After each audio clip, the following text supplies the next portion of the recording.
अस्सलामुअलैकुम guys, welcome back to my new video. आज हम सीखेंगे law of conservation of momentum. इसके बारे में आज मैं बताऊंगा कि law of conservation of momentum में क्या कहता है। अच्छा, इसकी फर्स्ट ऑफ ऑल हम स्टेटमेंट को देख लेते हैं कि law of conservation of momentum जो है उसकी स्टेटमेंट क्या कहती है। उसकी स्टेटमेंट कहती है the total momentum of an isolated system of interactive particle is conserved. कि टोटल मोमेंटम जो भी होगा सिस्टम का, वो आइसोलेटेड सिस्टम जहाँ पे कोई भी किसी भी तरह की फ्रिक्शन ना हो with air friction, you can call it land friction, friction between two surfaces, इस तरह की कोई भी फ्रिक्शन ना हो उसको हम आइसोलेटेड सिस्टम कहते हैं। और इसमें कह रहा है, इस स्टेटमेंट में कह रहा है कि टोटल मोमेंटम जो है ना उस सिस्टम का सेम रहना चाहिए आइसोलेटेड सिस्टम में। तो इसमें वो कहता है P I and P F are the initial and final momentum. के पी आई को उसने इनिशियल मोमेंटम कह दिया और पी एफ को फाइनल मोमेंटम कह दिया। तो इसमें वो कहता है P F must be equal to P I, mean जो फाइनल मोमेंटम है it should be equal to P I. तो ये हमारी law of conservation of momentum आज कह रही। और इधर इन्होंने पी आई को उस तरफ मूव कर दिया, P F minus P I equal to zero कर दिया। So it can also be stated के change of momentum should be equal to zero। तो law of conservation of momentum में जो कह रहा है कि अगर दो पार्टिकल इंटरेक्ट करते हैं तो उसका मोमेंटम जीरो रहना चाहिए, कंजर्व रहना चाहिए। जो फाइनल मोमेंटम है वो इनिशियल मोमेंटम होना चाहिए। थोड़ा नीचे जाते हैं, जो प्रैक्टिकल एग्जांपल्स हमें दी गई है। अच्छा, नीचे हमें यहाँ पे हमें एप्लीकेशन बताई गई है कंजर्वेशन ऑफ मोमेंटम की। सबसे पहली एग्जांपल जो हमें दी गई है वो एक बॉम्ब की दी गई है कि बिफोर एक्सप्लोजन जो है उसकी वेलोसिटी जीरो होती है और मास कुछ ना कुछ वैल्यू होती है। आपको पता है मोमेंटम जो है, मोमेंटम पी को कहते हैं is equal to M B होता है, एम पी। अब एम जो होता है वो मास होता है हमारा, और वी जो होता है वो वेलोसिटी होती है।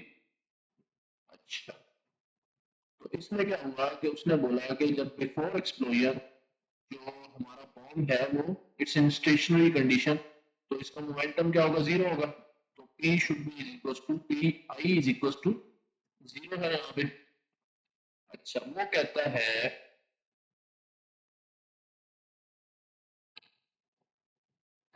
फिर कहता है कि मोमेंटम जो है आफ्टर ब्लास्ट क्या होता है कि एक मास इस डायरेक्शन में मूव करना शुरू हो जाता है और कुछ मास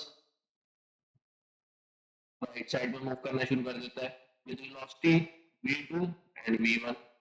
अब यहाँ पे कंजर्वेशन ऑफ मोमेंटम को किस तरह वो बताता है, इसमें वो इस तरह एक्सप्लेन करता है कि पी आई आपको पता है P I should be equal to P F.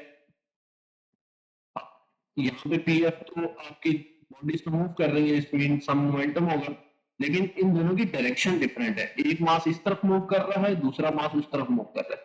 तो दोनों का जब हम मोमेंटम कैलकुलेट करेंगे तो they will cancel each other. अगर एक जो बॉडी है, मास है, वो इस तरफ मूव कर रहा है विद मोमेंटम ऑफ 30, और उस तरफ भी अगर वो 30 के मोमेंटम से मूव कर रहा है तो एक डायरेक्शन होगी नेगेटिव, एक डायरेक्शन होगी पॉजिटिव। तो -30 +30 they will cancel out each other.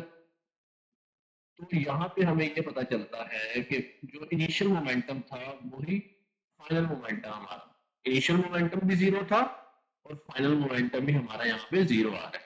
ये प्रैक्टिकल एग्जांपल हमें दिख गया। फर्दर हमें नीचे एक और प्रैक्टिकल एग्जांपल दी गई है, हम उसे देख लेते हैं। यहाँ बताया गया है कि एक कैनन है, बिफोर फायरिंग बॉम्ब और आफ्टर फायरिंग अ कैनन।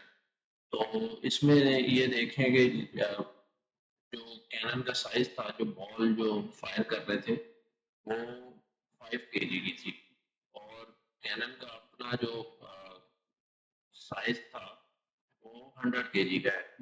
तो अब हमें पता है कि दो मासेस हैं और इनिशियल मोमेंटम पी आई जो है ना वो जीरो होगा हमारा यहाँ पे, क्योंकि इनिशियली स्टेशनरी फॉर्म में है हमारा जो कैनन है। अच्छा, तो जैसे ही उसने फायर किया, जब एक्सप्लोजिव हटा तो बॉल फॉरवर्ड जाएगी और उसी में जो हमारा टॉप है जिसको हम कैनन कह रहे हैं वो पीछे आएगी। तो जब बुलेट आगे की तरफ गई और बॉल या बुलेट कह लें और कैनन जो है बैक साइड पे आया तो दोनों में एक पॉजिटिव फोर्स लगी है टुवर्ड्स फॉरवर्ड और एक लगी है नेगेटिव फोर्स टुवर्ड्स नेगेटिव। तो अब मसला ये है कि यहाँ पे बॉल तो बहुत आगे गई है और जो कैनन है वो बिल्कुल थोड़ा सा पीछे मूव हो गए जैसा रिकॉइल आपको नॉर्मली हमें पता है हम देखते हैं। तो इसकी रीजन एक है कि क्योंकि हमें पता है मोमेंटम का फॉर्मूला है is equal to P is equal to M V. तो जब मास और वेलोसिटी का कॉम्बिनेशन आता है तो जब जहाँ पे मास कम है तो उधर वेलोसिटी ज्यादा होगी। मीन्स जहाँ पे हमारा मास कम है वहां पे वेलोसिटी कम होगी वेलोसिटी ज्यादा होगी। तो इनवर्स रिलेशन है। तो अब यहाँ पे हमारा जो कैनन का साइज था या हम उसको कहेंगे कैनन का जो वेट था वो 100 kg का था तो उसका मास ज्यादा था तो उसकी वेलोसिटी उतनी ही कम हो गई। तो इस वजह से जो कैनन है उसके मास कम होने की वजह से उसकी वेलोसिटी ज्यादा थी तो वो ज्यादा दूर तक गया और जो हमारा कैनन था जो तोप थी वो मास ज्यादा होने की वजह से वेलोसिटी उसकी कम हुई लेकिन momentum they will be same. So product will be zero. जो आपका प्रोडक्ट आ रहा होगा एट द एंड वो जीरो आ रहा होगा क्योंकि forward force will be equal to backward force. अच्छा इसमें फर्दर नीचे जाते हैं।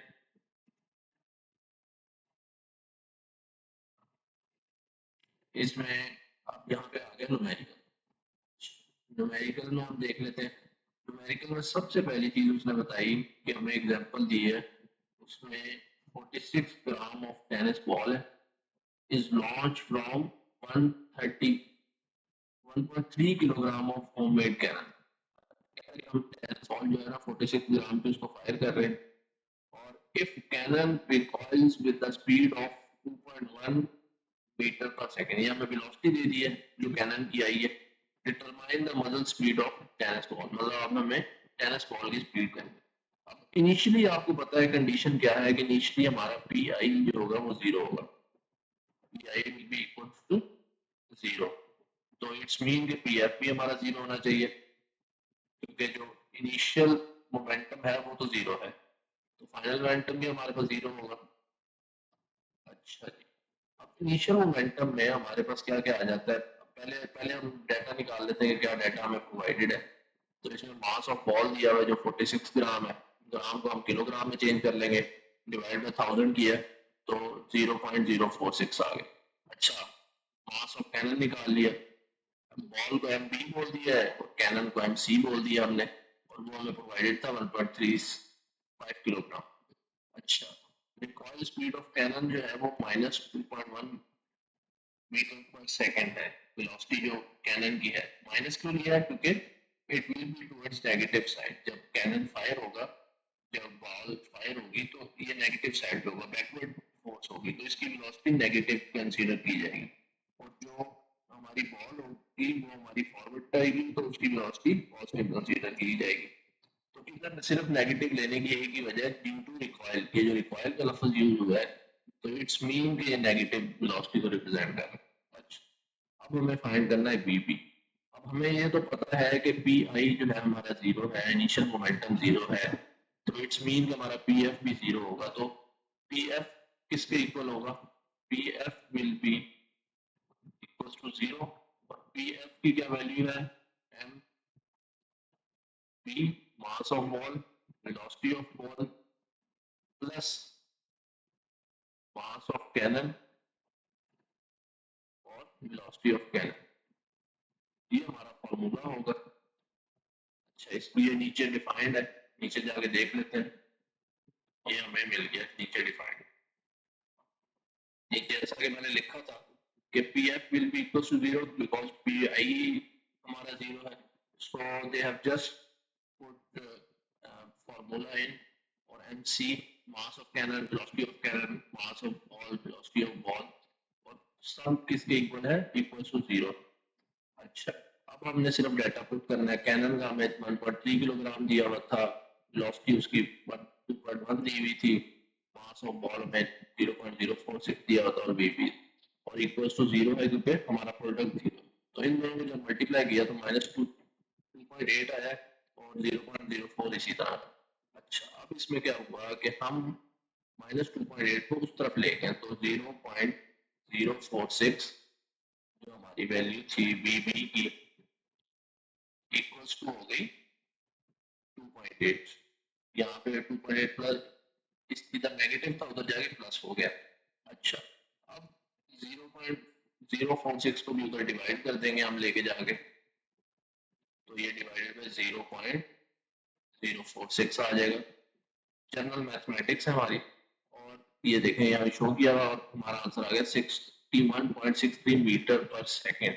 ये वेलोसिटी है। अब इससे क्या पता चलता है, हालांकि हमारा जो कैनन था वो जस्ट 2.1 का रिकॉइल लिया था मीटर पर सेकेंड वेलोसिटी ली थी, लेकिन हमारी बॉल ने 61 ली है।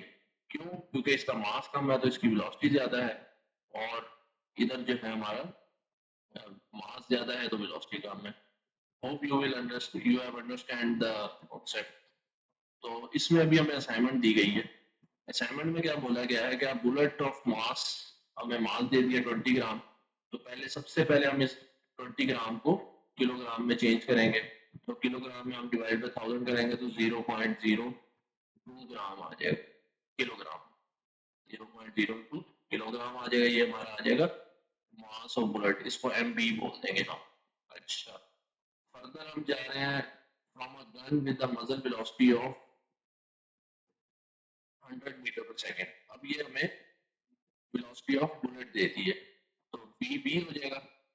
अब ये फॉरवर्ड की साइड पे, ये बैकवर्ड नहीं है, तो इस वजह से इसको हम पॉजिटिव लेंगे। जैसे हमने ऊपर रिकॉइल की वजह से नेगेटिव लिया था, लेकिन इधर नेगेटिव नहीं होगा। तो find the recoil of gun. Recoil of gun का मतलब है हमें वी जी फाइंड करना है, मतलब वेलोसिटी ऑफ गन फाइंड करनी है, हमें नहीं मालूम।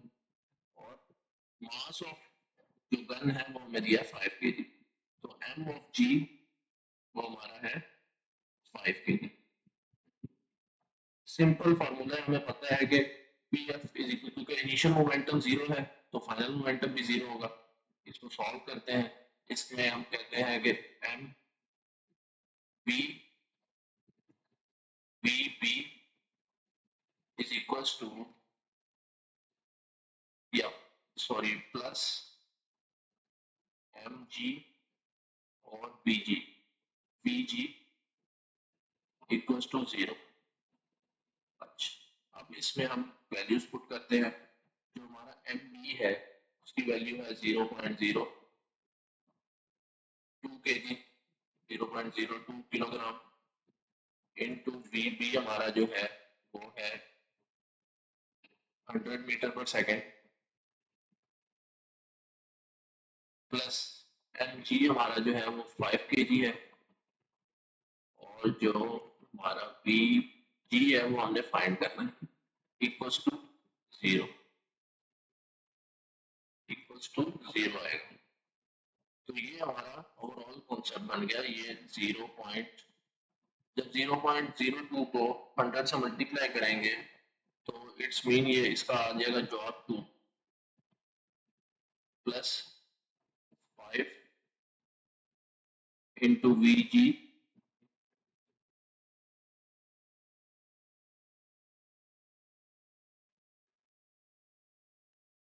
Equals to zero. अच्छा, अब इसमें ये पॉजिटिव है उधर जाके नेगेटिव हो जाएगा, 5 वी जी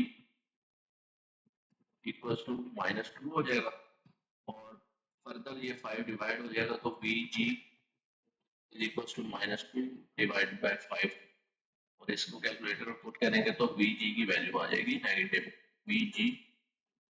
अब नेगेटिव वैल्यू क्या शो करेगी, हमें नेगेटिव वैल्यू शो कर रही है रिकॉइल। तो hope you have understand the concept, और अगर किसी का फिर भी क्वेश्चन हो तो वो कमेंट सेक्शन में पूछ सकता है, तो I will be happy to answer you guys. Thank you for watching. Like and subscribe.